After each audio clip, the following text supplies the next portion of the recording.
Here we are in East Cowes, and it's Friday. And what's the date? It's the 24th of April. Okay, brilliant. Who are you? I'm Daniel Roberts. Okay, Daniel, thank you for spending some time. We just shot a live video, but we thought we'd do some video that we can upload now. So here's your remarkable boat. That is, what's the story behind the boat? Well, this is a very tiny boat, which we're going to use in our quest to find a new name for the Transatlantic Trade and Investment Partnership. That says it all, really. Right, confusing name. Yes, yeah. But what is it in essence? I mean, I know a lot of people are worried about it. Yeah, a lot of people are worried about it. It's the biggest proposed trade deal in the world, just currently being negotiated between the European Union and the United States. But those negotiations are all being done in secret, and quite expressly kept from public view. And the point of the journey, you're sailing from here to the mainland, and then you're going to be going down the canals of the UK, is that right? Yes, yeah, we're going to attempt to get across to the mainland, somewhere near to the New Forest, hopefully, although that will depend a little on what the tides are doing.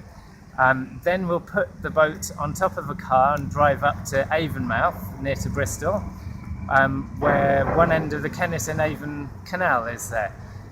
And then we're going to follow, as far as we can, the Kennet and Avon Canal, asking people along the way for suggestions for new names for TTIP. To make it a little bit less It's got the world's most secretive boring name, as well as Right. being the world's most important trade deal. Yeah. And there's so much controversy among people who do know about it as to whether it's a good thing or possibly a very, very bad thing. And yet, you know, for such a significant thing, for most of the population to be unaware of it and to have this signed on their behalf doesn't seem right. So my aim is to do something to make the whole issue a bit more interesting and to get people to engage. And the core concern of TTIP is? Well, the very core that is causing the most controversy is something called ISDS, and that's the Investor State Dispute Settlement Process. Fantastically confusing. Absolutely, yeah. But in a nutshell, it's a proposal to, under the agreement, to give large corporations the right to sue governments of various countries, to sue them for legislation which they may choose to pass, which could adversely affect the profits of companies. So, of course, if countries are fined, that's you and me being fined for what might be legislation to protect the environment, say, or to work rights or things, all of which might affect companies' profits. And so basically it's argued that this would give companies a veto over legislation. So basically replacing your and my right to decide on laws and handing that over to companies. Right, okay. On the other hand, it's said that the deal will provide jobs. Right. So Okay.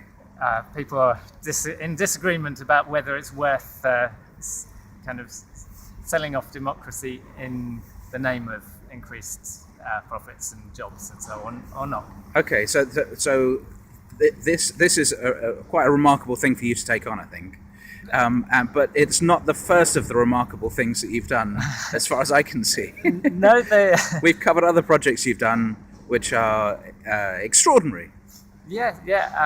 It's actually a few years ago now, but you probably are thinking of the trip with the gigantic wooden tricycle. Is that right? That's one of them. One of them. Yeah. That was where I made an enormous tricycle, as said, out of rubbish from the skip behind Vestas wind turbines blade, and then took it on a journey, but without any particular destination. And that was a fantastic adventure that took me across northern Spain, and then by river across Portugal. By river on a tricycle I won't explain it all here. Okay, But it was well, good anyway, I think we covered it, so people can pick Yes. up on that. Yeah. So today, let's have a quick look at the weather.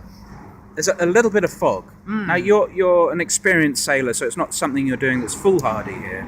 Well, I think we may be getting some lorries boarding the ferry we've got shortly. charts and a compass, and so, but you know, if when we get out of the river mouth, we decide that it's too foggy or dangerous for whatever reason, we just won't do it. So, Okay, you well, I we'll know find other ways. we're losing the tide and we're going to get noised out here, so Yeah. I'll say goodbye, good luck, and we'll do a little video of your launch as well. Thank you. Thanks.